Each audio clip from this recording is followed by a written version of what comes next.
Hello, welcome to another wonderful episode of our Heritage Month conversations. Now I am coming to you right from the center of Accra, where I am on the Asafo-Achenete Road that leads from the General Post Office all the way to the old Palladium Cinema, where we have the Wesley Methodist Church, which you see in your shots. At the traffic lights, you have what we call the Hanson Road. So on the Asafo-Achenete Road, you have the St. Mary's Anglican Church, an old church, and then you have the Usher Clinic next door, and then, but we are here to talk about African independent churches and how a number of them had come out from the Orthodox churches, especially the Methodist Church. And that's why we are here. To have this discussion, I have my friend Kweku Daku Ankra once again with me, who is going to take us through. My name is Samuel Atamensa. Just stay tuned. We'll take this short break. When we come back, we'll delve into the story of African independent churches. Welcome back. My name is Samuel Atamensa. We are celebrating our Heritage Month, and we are talking about the African independent churches. Kweku, how's it going? It's fine. It's good to see you again.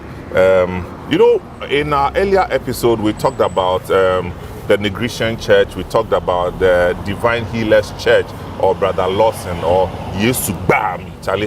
When I say the Yesu Bami, Charlie, the feeling is too deep. Yesu Bami, Charlie. If you have malaria and you shout it, you see something. You understand? Yeah.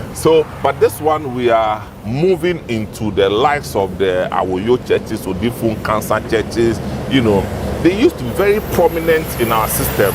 We don't hear so much of them, but we don't want to lose the history, and that's why. So people, you are welcome once again. Kweku, so tell us about this. Is it Awoyo? You call it Nakaba. Or 12 Apostles Church. 12 Apostles Church. Tell us about the 12 Apostles Church. So 12 Apostles Church, its history started at Hafasini. Oh, Hafasini? Yes, in the Nzema area. It was a movement started by Prophet Wade Harris. Prophet who? Wade Harris. Wade Harris. Is he Ghanaian? No, he's a Liberian crew from the Gribo area who sent his spiritualism activity into the western province of the Gold Coast, and particularly around the Hafasinin in Nzema areas all the way into La Côte d'Ivoire. So in the course of his work, he won a lot of souls within the community, and many new people came into the Christendom. In his work, he was a kind of person who also engaged in the use of the cross, where he used the cross to heal. When people are suffering from certain sicknesses, Wade Harris will use it and touch the forehead and sometimes in the abdomen and heal people of their ailments, as well as engaging in miraculous activity with the Bible. Wow. And as a result of his activity there, he was able to convert 2 Abosomofo or priests. Are you serious? Yes, 2 Abosomofo. So this is Wade Harris. Wade Harris. A crew from Liberia. Liberia. And he started the 12 Apostles. Is it 12 apostles? He didn't start the 12 Apostles. He called it Harris Movement. Oh, it was just Harris Movement in his activities. Okay. So he was able to start with that spiritual movement around that time, healing, converting souls, as well as spreading the gospel. And in this work, which was fully Africanized, he converted 2 Abosomofo, which was Mami Tani. Mami Tani, as her name suggests, means one who is born by Tano River. Wow. Tani. So she was a Abosomofo or herbalist as well as spiritualist who healed people in the community. Which community? Which he was coming from Axim, around the Axim area. And then there was another man called Kweku Nakaba. That is Kweku Nakaba. Kweku Nakaba also was Abosomofo at Esua area in Nzema. And he was also involved in herbalist work as well as spiritism. And they were converted. When they were converted by Wade Harris. They changed their name. Mami Tani was given the name Grace Adam, and then the Kweku Nakaba was also given the Christian name James. And after their baptism, these people put themselves into the activities of Wade Harris. Indeed, Grace was later to be married by what's the name? Grace by Wade Harris. Oh, I see. As one of Wade Harris himself came with 2 Liberian wives. Hey. He married Grace and other Nzema woman called Mokwa and others. So he had 4 wives. When he left, his way of doing things. So the Wade Harris came into this mission with 2 wives already. Yes. And then he also earned himself 2 more wives. 2 more wives. Ghanaian wives. Ghanaian wives. Oh, he was because living that life. is a way of, acclimatizing yourself or immersing yourself into the system. So he did so. After all, his belief in Christianity was that polygamy is not wrong. Okay. And as a result, he preached this thing to people that there's nothing wrong being polygamous and also being a Christian. Okay. So that was at the core of it. So when he left, his way of doing things were adopted by Grace and James. But James he left. He divorced. He left Grace here. No, he left Grace here because Grace was in the missionary activity. Okay. So Grace, in fact, at first, they divided their ways. Grace was involved in own spiritism while James was also doing his work. And then somewhere along the line, they all came into contact while doing their work and missionary activities. They came in contact with James Makion. Again. So they joined James Makion and this time learned from the other ways of apostolicism. And with the Makion at this time was still with the Apostolic Church. He has not formed the Pentecost Church yet. And so while they were with Makion, there was some sort of disagreement. So James's nephew called James Hackman, who also came into the church, and they also spread the gospel of the Harris movement. That time the church has not yet been called Nakaba or the 12 apostles yet. So in so doing, they started opening gardens. The garden is where they have a circle where in the center of it is a very big tall cross with a water underneath, which they use for a lot of miraculous functions. Mm-hmm. So one of the first person to find a place from the Axim was Kojo George, who came to Kromanti.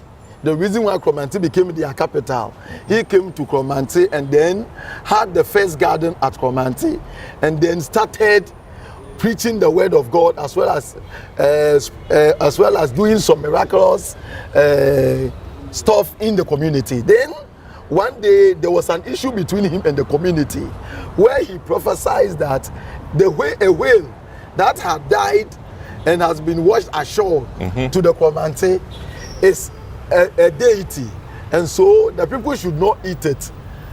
The community didn't listen to his advice and they ate the whale, and then it led to an epidemic in the community. Wow. And he had to pray for them to be healed from the epidemic. As a result, the community believed in him that he is indeed the man of God. Yeah. And in so doing, they became core members of Grace and James Nakabe's movement. Yeah. And as a result, they moved on and they founded their Nakaba or Awoyo movement, which we know today as the 12 Apostles Church. Oh, okay. So that's how the 12 Apostles Church came about. So it really started in Kromanti. Yes, originally at Hafasini. Yeah. Moving where members like Kojo George built the garden at Kromanti, where later most of the members found themselves at Kromanti. So they often do have conventions, Awoyo conventions at Kromanti, where they came to see as a headquarters before moving to KJB. Okay, where the KJB. Okay, as in KJB. Yes, no, within the area where they settled. Okay. So that is the 12th Apostle Church and where they came to settle. But why do they call it Awoyo? Because yes, so Awoyo so for podo bomb, na mesma dodging, na bocha kopim from, na bocha roro. So the church is known for their use of holy water for miracles and healing. That holy water, they put it often beneath the cross. So they believe that the angels of the Lord come in for a visitation on the cross, and when they come, they purify and anoint the water, which is used for miraculous purposes. Again, they are also known for the use of their God. The God is the instrument. That's the instrument thing. with a strings around it. They believe that that instrument has a strong spiritual purpose, and they take their inspiration from the Bible. That when the Israelites were fleeing from the Egyptians and they crossed the Red Sea, Miriam, sister of Moses, was using the God and was dancing and praising God with it. So in their belief, the God, when you shake it, it chases away demons. So in any performance of their miracles, the God is shaken heavily, and the higher you shake it, so it's shaking heavily. So when they are shaking, they say, So the community call it. Not demons, we 2025 demons, Charlie, they are stubborn. Oh, they can't stand that when you're shaking. So that our you use this thing to chase away the demons during their cleansing, during their healing movements. And this church is also well known for the way they get people into their church, what you call receiving new converts. When you want to join this church, first you are washed thoroughly with sponge. You mean you take a bath? Yes, you take a bath. Yourself or somebody will aid you? The Osofupenim will lead. Jesus. He will wash you with sponge and soap thoroughly. No, hang on. Hang on. People, no, we have to take a break, because this one, we have to take a break, because when you join the church, somebody, as they say, it go bath you, it go tear you proper bath before they will. I don't know whether it's still the same. Is it still the same? Yeah, in some areas, but over the time, because of the changes. Okay, but it was a central. It was central point because because you need cleansing. So look, this is the Heritage Month Conversations with Kweku Dakwankra. We are talking about African independent churches, and what you just heard was the Awoyo Church. Yeah, you call it Apostles. 12 Apostles Church. We all call it Awoyo. Look, this is the first time I'm hearing. I've heard a Nakaba, but 12 Apostles, this is the first time I'm here. I'm sure most of you are also hearing for the first time. So we'll take a short break. When we come back, we'll start from where we had our bath. This is ChannelOne TV.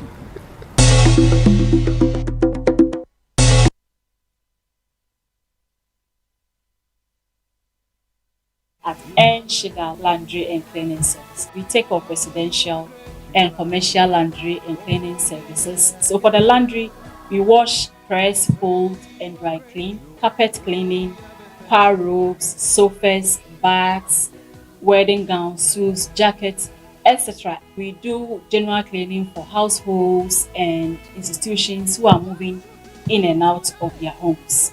We are equipped, we are convenient, we are affordable, and we have a state-of-the-art laundry room that takes care of all your needs. Contact us today on 0598 02 4224 as well as 0241 815733. Remember to reach us on our social media platforms at Sugar Laundry and Cleaning Service on Facebook, Instagram, and also on Google. Sugar Laundry and Cleaning Services, always at your service. Congratulations. Me are very, very okay. Sirifiacha. What's it? Medibone. After being a crass out, Feel for when you was here. What's it? I just sleep on there. So, our reno. Emma, to net. Emma, to snap. Socket. Trusted by blood. Ago.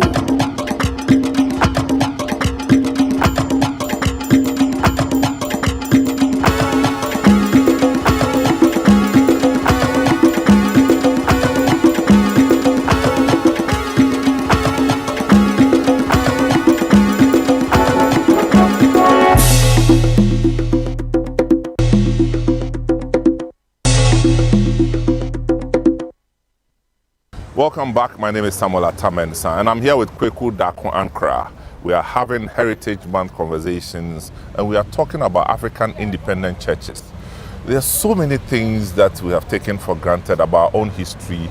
Some of those things come back to, if you like, catch up with us later in life, and at times, knowledge about these things also go to explain why we do things the way we do. So African independent churches, we're just talking about the Awoyo Church, where people are initiated into the church through bathing. So you are given a bath by the leader of the church. Is that correct? Yeah. So Kweku, tell us more about that, and then we'll move to other churches. So the leader of that specific church, or the pastor in today's sense, will then bath you.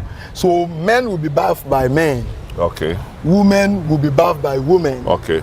Unless there's a problem. Unless there's a problem, which a man ought to come in with for a healing purposes. After this spiritual bath, the person is then brought to the church and is welcomed and become a member. Initiated properly into the church. Wow. Because the bathing is to cleanse the person of all the past sins that are with him. So it is not just a bath, it's a symbolic spiritual bath, which is to change the person and to be cleansed, to be welcomed as a new soul. You don't know whether they still do that. Yes, while many believe that it is still done in the village communities, in the modern cities, practices have changed to meet the exigencies of the time. So that is why modernity and its effect on certain practices. So churches, just like all living organisms, also have been going through adaptations. Yeah. So this is what we see with them. And this church, yes, also believe in healing. Particular Friday healings. Friday healings? Yes, where they pray very hard, shaking the gorge, and when they bring the person during the healing, a person is made to go half naked to the down. And when he's going half naked to the down, he is begin to shake when they are praying with the Bible. Sometimes Bible can be laid on the head or sometimes on the abdomen. And the person will be shaking, and it takes different people. The higher the person shake, the more they believe the spirit is also working and coming out of the person. And they do these things, and then the person gets his healing. All right. Again, this church also believe in polygamy. As you can see, Wade himself, as I explained earlier, was a man who had his 2 wives before he gained additional 2 wives upon coming So you have established that the Wade Harris man and his Harris movement, the work he started would eventually led to the formation of the 12 Apostles Church, which at the core, the charismatic leader who was doing all the spiritual performances, healing, and so on, was Grace Mami Teni. But unfortunately, her co-founder, John Kwesi Nakaba, will have his name attributed to the church. The movement, which for me, I found it in the earliest time as one of the things that went against the role of the woman in the church. That notwithstanding, we also see the earlier incursion of women into the Christendom. So we have a woman where in those days the Orthodox churches do not have women priests. But these African independent churches, starting with the Nakaba, had a woman playing a critical role in healing, in the spreading of the gospel, and in the miracle. So you could see that these churches really became the foreground for the right of women in Christendom, in the Ghanaian Christian history. Right. So that will be it for the Awoyo movement.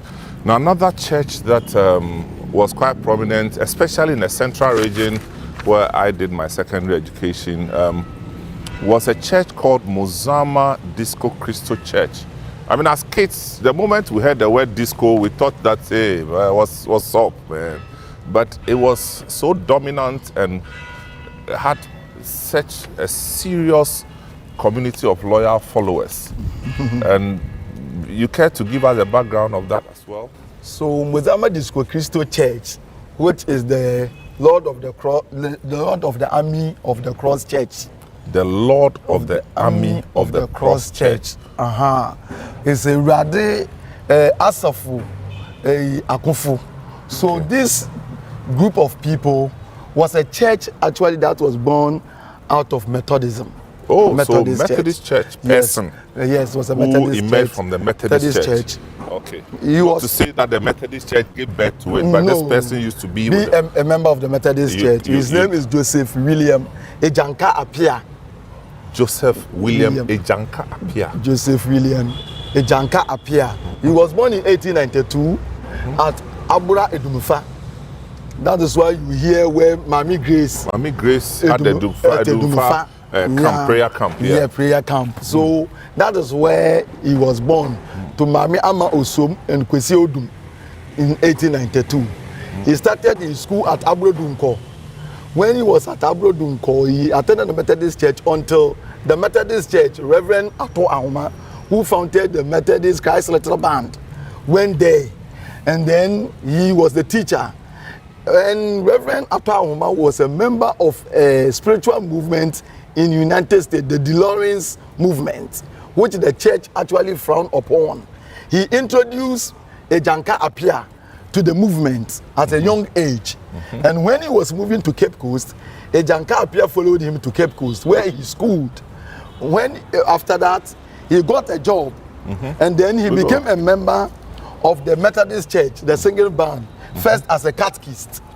As a catechist, he was posted to Asan Akuna. When he went to Asan Akuna, he worked as a cocoa buyer for some time. And then he left to Achim Osino. Achim Osino, where he worked as a cocoa farmer. Whilst there, the Spirit of the Lord came upon him, but he did not make special use of it. And he returned to Aguna Abadom. When he came to Aguna Abadom, that was when he met a lot of people who were involved in church activity. A man called Samuel Dankwa, who at Gomua Ogban, who had started a church prayer group called the Faith Society. The Faith Society was a spiritual group that prayed every day, and the activity became well known, and they spread across central region within the Gomua enclave. Over a time, the church had a confrontation with the Methodist Church. For the Methodist Church saw their activities. Most of them were members of the Methodist Church. All of them were members of the Methodist Church, the Faith Society group. They were all members of the Methodist Church. But they blend African way of doing things with the original Methodism. And as a result, people accuse them of using occultism or juju in the way they do go about their things. For instance, Ejanka Apia himself was also a well-known member of the Freemasonry, having been close to Ato Ahoma and others who were also members of the Freemasonry. And as a result, he introduced some of the way of doing things in the mysticism and other aspects into the church, in addition to the use of the local drums and what have you. So in their prayers, the way they make noise, the way they clap hands and so on, the church had issues with it. Mind you, this was the thing that has driven away Jacob Anaman. And these guys are reenacting. That's from the Methodist Church. From the Methodist Church. They are reenacting what they have already dealt with Anaman and Co. to move away from the Negration Church. From the Negration Church. So as a result, in 1927, there was a confrontation when Reverend Gadiel Akwa actually made them that the way they are practicing, they should stop. When they refused to heed his warning, they were sacked. Expelled from the Methodist Church. Expelled from the Methodist Church. So Ejanka Apia and his group, which is the Faith Society, which was then led by one Samuel Dankwa, who will form the Osamadin Church, or the Light Church, the Christ Light Church, will also move out to another community within the Gomua enclave. And then they moved to Gomua Famena. That was where Reverend Ejanka Apia got to meet a woman whom he married, and he named Hannah Barnes. So Hannah Barnes was also a spiritually endowed woman who always had constant visitation. And one of the visitation, he told her husband that he has changed the name to Natalamoa. What? Natalamua, which is a spiritual name God has given given to her. And then the husband too, the Spirit of the Lord came upon her. And then Joseph William Ejankapia also became Jemisimiham Jehu Apia. And so these names are spiritual names. And the place they went to stay, which is the Lord's Center, became Mozano. Oh, okay. So the area then became Mozano or Old Mozano, where they started the church activism. Whilst they were there, the Spirit of the Lord also came to him again, that the woman will become the head of the church. And so therefore, her name will be Akatitibi, which is the queen of the church. And then he himself will become the king of the flock, and therefore he will become Akaboha. So he became Akaboha the first. That's why we have Akaboha. Yes. And then the woman is also Akatitibi. Akatitibi. So that is the queen of the church, and the Akaboha is the king of the church. And where they stay is the Mozano, the Lord's place, okay. the miraculous town. So this is how it became the Mozama Disco. So how did the name come about? You have an idea? It is a name that was given to him by God. He didn't set out to take the name. Everything was spiritually gifted. Through dreams, through visions. Mozama Disco Cristo Church. Yes. Wow. So that is the name. So that the is Army of the Cross of Christ Church. The Army of the Cross of Christ Church. People, so this is where we lower the curtains on this episode. At this point, we are at Mozano, where we have the Mozama Disco Cristo Church as one of the African independent churches that emerged in Ghana. We'll be having a lot more to talk about in other episodes. My name is Samuel Atamensa, and you've been listening to Kweku Dako Ankra. Thanks for watching. Thanks for listening. Ago.